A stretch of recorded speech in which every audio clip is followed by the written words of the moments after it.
Today we're taking a look at the ASUS Prime AP202 ARGB, a micro-ATX case that puts aesthetics front and centre with its curved glass design and minimalist styling. On paper, ASUS is pitching this as a modern airflow focused chassis, but as always, what really matters is how it performs once the panels are on and the system is under load. We'll be breaking down build quality, airflow design, thermals and noise to see if the AP202 delivers out of the box, or whether it needs a bit of user intervention to reach its full potential.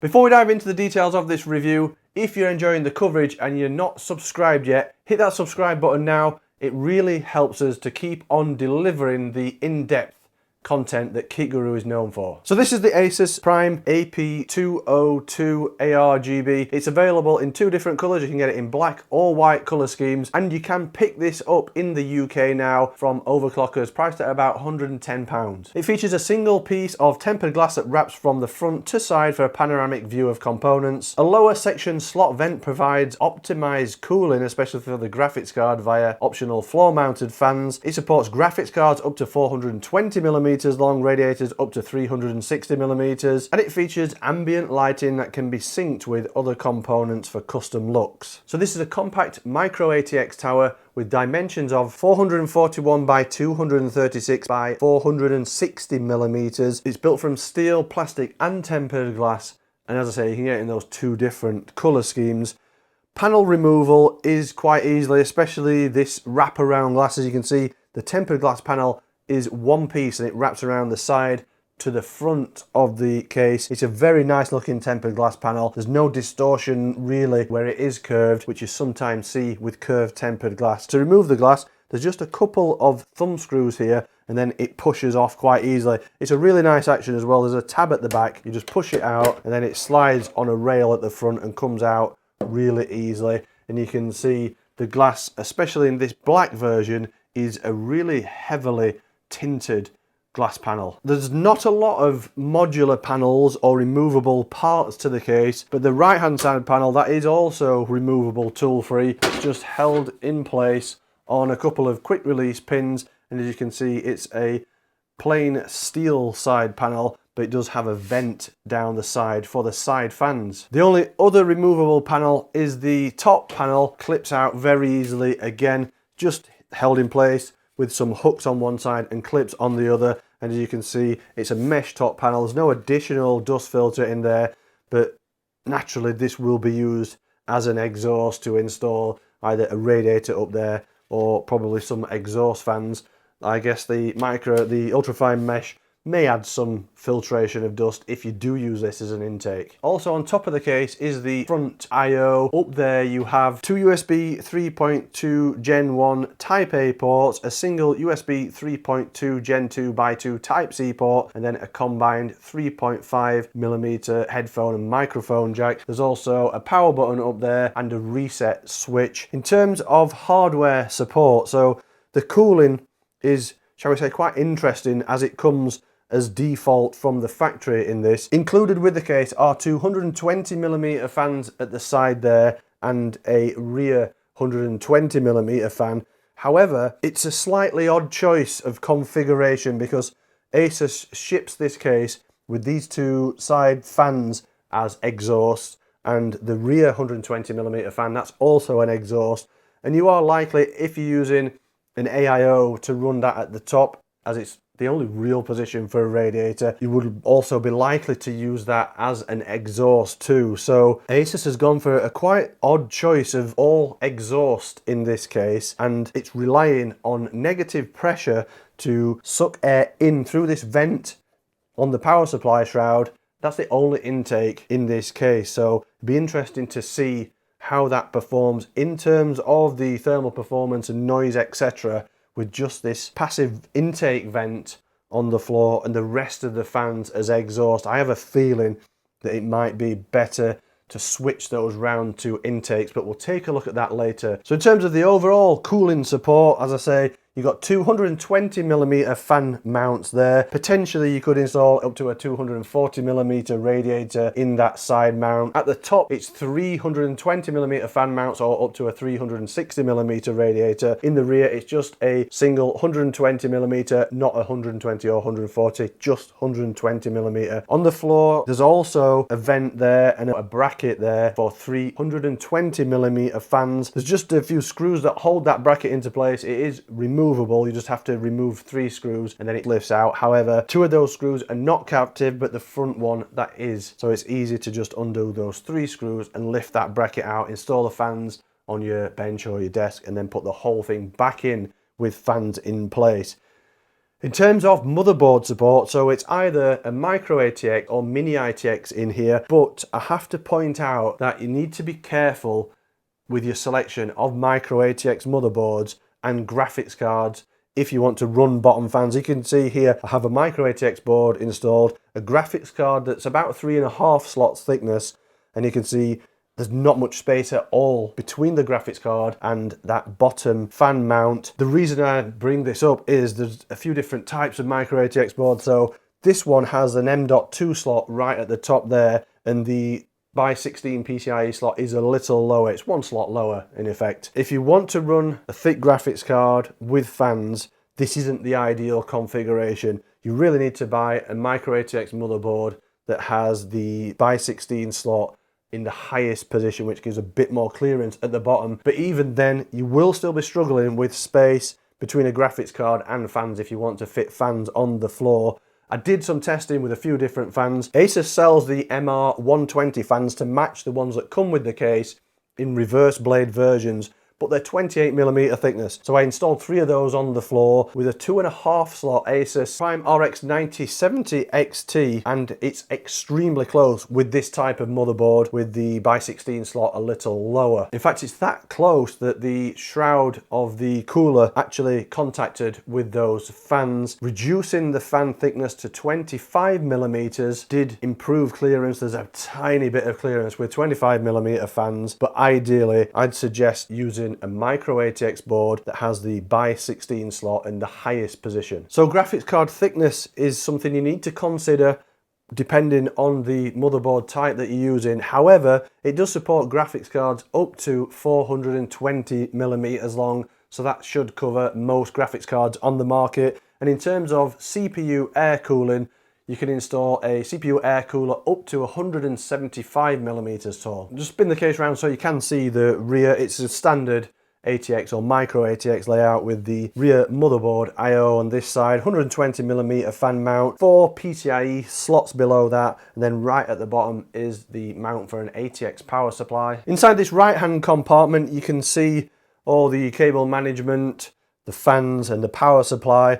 It has good cable management, this case. There's about 30mm of space between the motherboard tray and the side panel, which is enough for routing all the cables. It comes with this main channel here and a couple of Velcro straps. You do route the majority of the cables up there. There's plenty of space. The included straps do a good job of holding the cables in position. Down the other side towards the back here, there's some eyelets for strapping down the EPS cables. You can see all the cutouts for cable management, so you've got a few up at the top here, easy for routing fan cables through EPS, etc. Several down the side of the motherboard tray there for routing through the main 24-pin and the USB header cables. And then there's also a couple along the bottom there. One thing you will notice is there are no cutouts for back connect motherboards, so it only supports regular micro-ATX and ITX boards, not back connect like ASUS, BTF, MSI Project Zero or Gigabyte Stealth. None of those are supported. Towards the front here you can see the 2 pre-installed fans, and as I say, these from the factory are pre-installed as exhausts. These are ASUS MR120 fans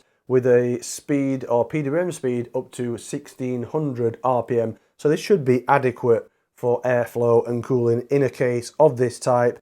And then as you can see down at the bottom here is the power supply mount and the power supply space. It supports ATX power supplies up to 200mm long. There's plenty of space down there between the power supply and the drive cages for pushing excess cable in and routing cables up. Towards the front here, underneath the power supply shroud, are a couple of drive mounts These are the plastic type slide in. You can install either a 3.5 or 2.5 inch drive there. A 3.5 inch drive will just clip in place. You can add screws also, and the 2.5 inch drive screws onto the bottom of that, and then they just slide back in.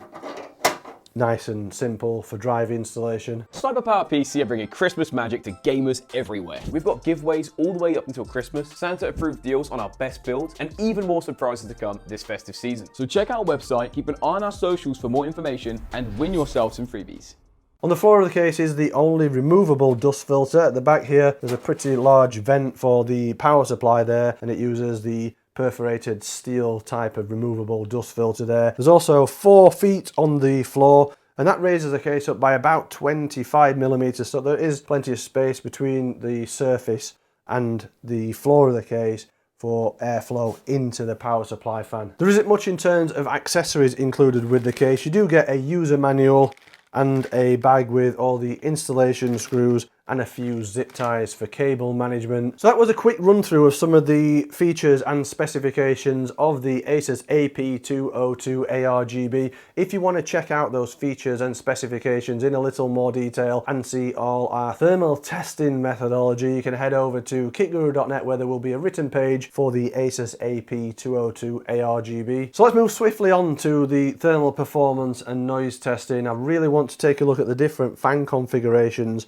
and see exactly how this negative pressure airflow works in this AP202 ARGB. For the test system spec, it's an AMD Ryzen 7 9800X3D CPU. Motherboard is an ASUS TUF B850M Plus Wi-Fi. Graphics card is the MSI RTX 58T Gaming Trio OC White. Memory is 32GB, two 16GB modules of G-Skill Trident Z5 Neo RGB DDR5 6000. Storage is a 1TB Corsair MP600 Elite PCIe Gen 4 NVMe M.2 SSD. The CPU cooler is a Be Quiet Pure Loop 3 LX360, and the power supply is a Seasonic Focus GX1000 ATX380 Plus Gold. Looking at the data, it's difficult to avoid the conclusion that ASUS has made a poor call with the AP202's default fan configuration. Running the case in its out-of-the-box setup results in the worst CPU temperature of the group at 75 degrees C over ambient, which is a full 4 degrees C hotter than simply fitting side intake fans. ASUS's decision to rely on negative pressure using predominantly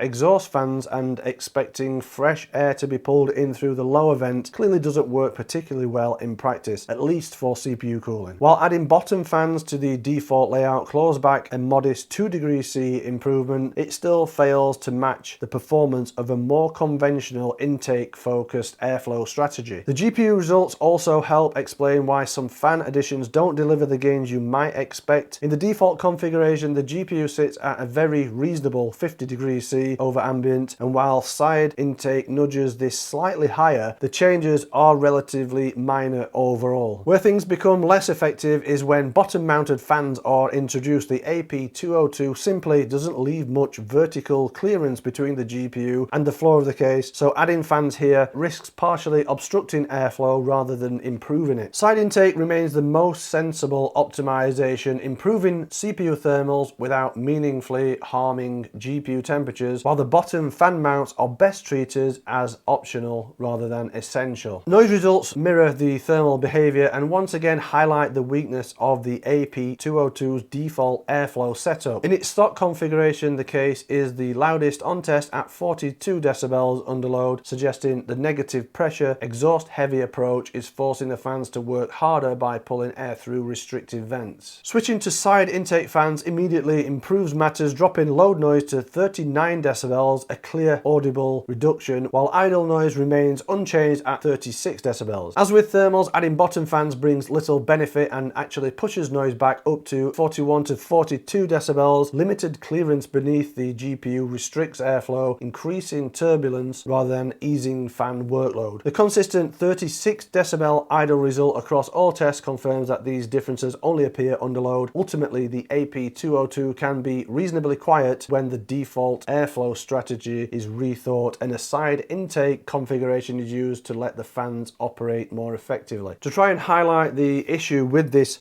negative pressure approach that ASUS is going for, I ran a series of smoke tests. The first smoke test is with the case in the default configuration, so side, top and rear fans set as exhaust with no bottom fans installed. What you're seeing in this test is the perfect example of the limitations of an all exhaust negative pressure airflow strategy. With all fans set to exhaust, the case has no active intake at all, so it's totally dependent on negative pressure pulling air in through the lower vent. The smoke entering slowly from the bottom is a clear sign that this pressure difference is relatively weak. The case simply isn't able to draw in fresh air with any urgency. Once the smoke makes it inside, the lack of defined intake path becomes obvious. Instead of being guided cleanly upwards towards the exhaust, the smoke hangs around the GPU area, swirling and being disrupted by the graphics card. This slow evacuation of smoke mirrors the thermal and noise results, inefficient airflow, higher component temperatures, and fans working harder than they should to move air through a layout that offers very little natural airflow. Adding 320mm floor intake fans changes how air moves through the AP202. Smoke enters the bottom much faster, flows more directly through the case, and exits via the exhaust more efficiently. Turbulence around the GPU is reduced a little, showing a cleaner airflow path compared to the default negative pressure setup. Despite the visual improvement in airflow, CPU and GPU temperatures don't significantly drop. The limited clearance beneath the GPU means the extra air isn't being directed efficiently over the components that need it most. Essentially, the bottom intake improves circulation, but it can't fully compensate for the case's default design limitations. With both the side and bottom fans set as intake, the airflow becomes much more purposeful. Smoke is pulled in quickly from both the bottom and the side, and the air from the side intake is directed straight towards the top AIO exhaust fans, creating a clear side to top airflow path. This configuration reduces turbulence around the GPU and ensures fresher air reaches the CPU cooler more efficiently. The thermal test results reflect this improvement. CPU temperature drops to 71 degrees C, the lowest observed in any configuration, while GPU temperatures remain stable. This shows that actively guiding airflow with intake fans rather than relying on negative pressure is key to unlocking the AP202's cooling potential. So there's certainly some limitations and restriction with the default airflow configuration, this all exhaust negative pressure setup that ASUS has chosen with this AP202 ARGB. I can't really understand why they've gone for this approach when they do have these MR120s available in reverse blade versions, and they could have stuck a couple of those on the side and created some natural or some active intake through those side vents rather than just relying on this negative pressure to draw in air through this bottom vent. ASUS doesn't market the floor that hard as being somewhere to install bottom fans, and I can understand why, because there are a lot of restrictions with graphics card and motherboard choice whether you can install fans there at all. So I can understand why they didn't market that as an active intake where you can install fans, but there is quite clearly 3 fan mounts on that floor, and it suggests that there should be fans installed there. One of the main things you need to think about if you are looking to buy this case is component selection. Motherboard and graphics card combined with fans, it's critical that you choose the right components. If you want to run a graphics card 2.5 or thicker slot thickness, you will be better off choosing a micro-ATX motherboard that puts the by 16 slot in the highest position. That will allow you to have the maximum amount of space between the graphics card and the floor, or between the graphics card and fans. But still, even with that type of motherboard, you have to be careful with the thickness of graphics card. I'd suggest a 2.5 slot maximum will be okay with a motherboard that raises the graphics card up to the highest position, and you should still be able to install fans on the floor and allow enough gap for airflow to move through the case. However, I don't think floor fans in this case is optimal, which is probably why it's not heavily marketed by ASUS. The best way to run this is by swapping the side fans from exhaust to intake. You could just flip round the fans that come with the case so that they are intakes, and allowing the graphics card to naturally pull in some cool air from this bottom vent. However, the airflow and cooling in any configuration isn't optimal. In our thermal testing, we saw actual temperatures of the CPU hit 89 to 90 degrees C, which is high for the 9800 X3D. Normally we'd see around 80 degrees on that CPU, so the temperature of the CPU is quite high in this case, regardless of the configuration that you choose. So there are definitely quite a few negative points to this case. You've got to be really careful with the hardware you choose, make sure everything is compatible. In terms of out-of-the-box thermal performance, it's not great, but it can be improved by switching those side fans to intake. And for a micro-ATX case, it's not really that small, it's not that compact. We've seen much smaller micro-ATX cases lately. In fact, some mid-tower ATX cases that support regular size ATX boards are a similar size to this. There are some things I do like about it. The build quality of this is excellent. The action for sliding that glass on and off is really good. It's really smooth, it fits really nice. All the panels line up. Everything in terms of the build quality is pretty much spot on. There's not a lot of modular parts to remove, but it is quite a basic case, and it's not too expensive at around 100 to 110 pounds. I would have liked to have seen a fan hub included for that price, an RGB hub. However, it's quite easy to connect the default fans up and connect them directly to a motherboard, so that's not such an issue. Same with the RGB lighting. And in terms of the aesthetics, it is a really nice looking case, or I think it's a really nice looking case. So if you are buying this just based on aesthetics, I wouldn't fault you for that, but you do have to be really careful with the hardware you choose, and at the very least, I'd swap those side fans to intakes to improve cooling. So that's the ASUS AP202 ARGB. Let me know what you think of this case in the YouTube comment section. If you've enjoyed watching this video, don't forget to hit the thumbs up button. Subscribe to KitGuru if you're not already a subscriber. If you enjoy what we do here at KitGuru and you want to help support us, you can always head over to our store and pick up some of our merch, or you could even subscribe to our Patreon. We're also on TikTok, and if you want to catch up on all the other in-depth technical reviews, head over to our website.